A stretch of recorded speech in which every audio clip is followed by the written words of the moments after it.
Monsoon आ चुका था, इसीलिए किसी भी समय मौसम बदल जाता था। कभी धूप तो कभी तेज़ बारिश, कभी आंधी तूफान। अब तो एक हफ्ते से लगातार बारिश होती जा रही थी। रजनी बहू, ओ रजनी बहू, बारिश की बूंदें गिरने लग गई हैं। जल्दी से छत में जाकर कपड़े निकाल ले आओ।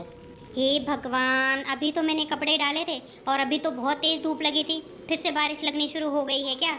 इस बारिश ने तो परेशान करके रखा है। चल रजनी बहू, तू परेशान मत हो, मैं चलती हूँ तेरे साथ कपड़े उतारने। नहीं नहीं माँ जी, आप रहने दीजिए। कहीं भीग गई तो बीमार पड़ जाएंगी और उल्टा मुझे ही परेशानी होगी। बड़े दिनों बाद तो धूप निकली थी, वो भी 10 मिनट के लिए। रजनी यार, बारिश का मौसम हो रहा है, गरम गरम पकोड़े मिल जाए तो मजा आ जाए।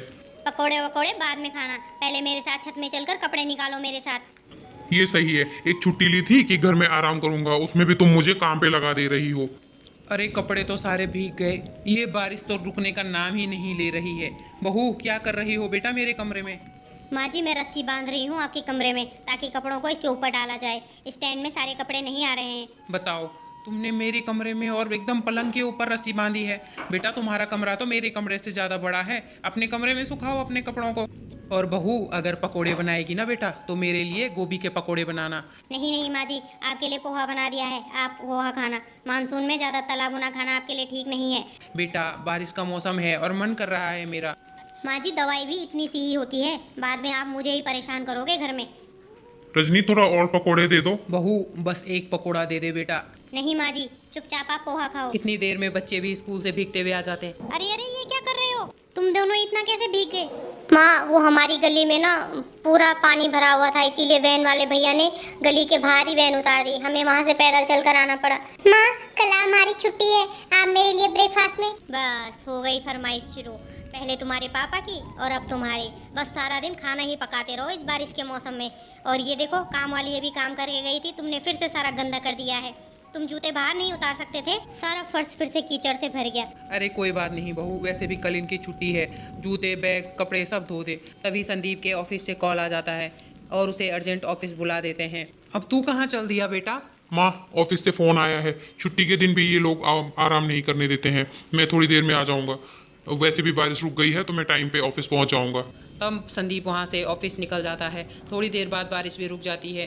बहू, मुझे थोड़ा सिलाई वाली के पास जाना है बेटा। मेरी एक दो साड़ियाँ हैं जिनमें फॉल नहीं लगा है। मैं अभी थोड़ी देर में आ जाऊंगी। माँ जी, लेकिन आज न्यूज़ में बता रहे थे कि आज बहुत तेज बारिश और आंधी तूफान आने वाला है, इसीलिए आज आप रहने दीजिए, आज आप मत जाइए।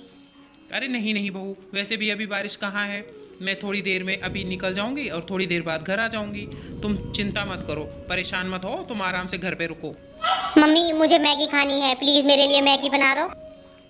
माँ, मुझे पॉपकॉर्न खाने हैं, मेरे को पॉपकॉर्न। ठीक है, तुम दोनों अपने कमरे में बैठो, मैं वहीं लेकर आती हूँ। तब रजनी खाना बनाने लगती है और उसकी सास भी सिलाई वाली के पास चली जाती है। काफ़ी देर के बाद भी जब रजनी की सास नहीं लौटती और बाहर आंधी तूफान चलने लगता है। लगता है आज बहुत तेज बारिश आएगी। और ये माँ जी भी पता नहीं कहाँ रह गई। अभी तक तो इनको लौट कर आ जाना चाहिए था। पता नहीं किस हाल में होंगी माँ जी। माँ, कितनी अच्छी बारिश हो रही है, आप हमारे साथ खेलो ना। हाँ भैया, चलो ना मम्मा, खेलो ना आप हमारे साथ, बड़ा मजा आएगा। अरे बच्चों, तुम्हारी दादी माँ बेटा घर पे नहीं है, उन्हें काफ़ी टाइम हो गया घर से गए हुए। मैं उनको ढूंढ कर लाती हूँ, तुम दोनों घर में ही रहना, बाहर मत जाना। तब रजनी जैसे ही घर से निकलती है और थोड़ी दूरी पर आती है तो तभी बारिश शुरू हो जाती है। और बारिश भी बहुत तेज़ थी, लेकिन जल्दी जल्दी में रजनी छाता लाना भी भूल गई थी। बारिश इतनी तेज़ हो रही थी कि पूरी सड़क पानी से भर गई। रजनी वापस घर भी नहीं जाना चाहती थी, क्योंकि उसे अपनी सास की फिक्र थी और उसे कोई ऑटो रिक्शा भी नहीं मिल रहा था। बारिश में काफ़ी देर चलते चलते रजनी आखिरकार सिलाई वाली के पास पहुंच ही जाती है।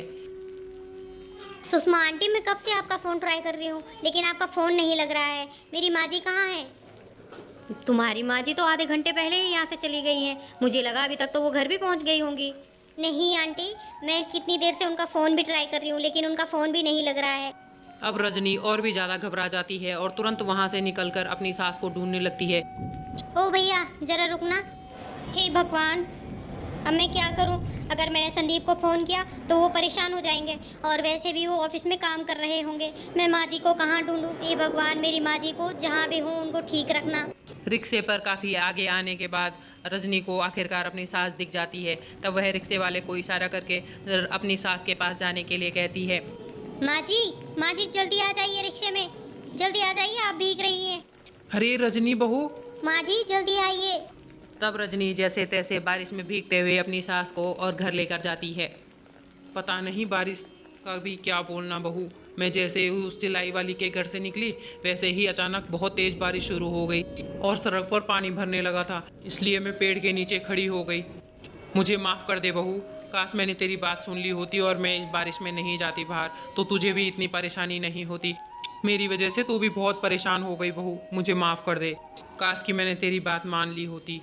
अरे अरे माँ जी, इतना सोचने की ज़रूरत नहीं है। ये लीजिए, आप गरम गरम अदरक वाली चाय पीजिए, आपको अच्छा लगेगा। और सुनो बच्चों, इसके बारे में पापा से कोई कुछ नहीं बोलेगा, ठीक है? कितनी अच्छी है मेरी बहू। मेरी बहू मेरा कितना ख्याल रखती है। पिंकू, रिंकी, बेटा मम्मी कहाँ गई? मम्मी छत से कपड़े लेने गई हैं। वो तब डाले थे ना जब बारिश रुकी हुई थी, और बारिश होते ही मम्मी आपको ढूंढने चली गई। तो अभी बारिश बंद है तो फिर से कपड़े देखने गई है। बहू, तू मुझसे नाराज़ तो नहीं है ना बेटा? अरे नहीं नहीं माँ जी, ये आप कैसी बातें कर रही हो? आप तो मेरी माँ हैं, और माँ से कभी कोई नाराज़ हो सकता है भला? मैं आपसे बस तब गुस्सा होती हूँ जब आप अपनी सेहत का ध्यान नहीं रखती हो, कुछ भी आलतू फालतू खा देती हो और अपना फ़ोन चार्ज नहीं रखती हो। अगर आप ये सब करोगे तो मैं आपसे कभी नाराज़ नहीं होंगी माँ जी। आप तो हमारे घर की मजबूत नींव है माँ जी। आप अगर ठीक हैं तो हम सभी ठीक हैं, लेकिन अगर आपको कभी कुछ हो गया तो हम कैसे रहेंगे माँ जी? चलिए ये सब अब जाने दीजिए, और आप मेरे साथ कल मंदिर चलना। जब आप मिल नहीं रही थी तो मैंने मन्नत मांगी थी कि आपके हाथ से वहाँ सबको प्रसाद बांटूंगी। मेरी अच्छी बहू, ठीक है बेटा।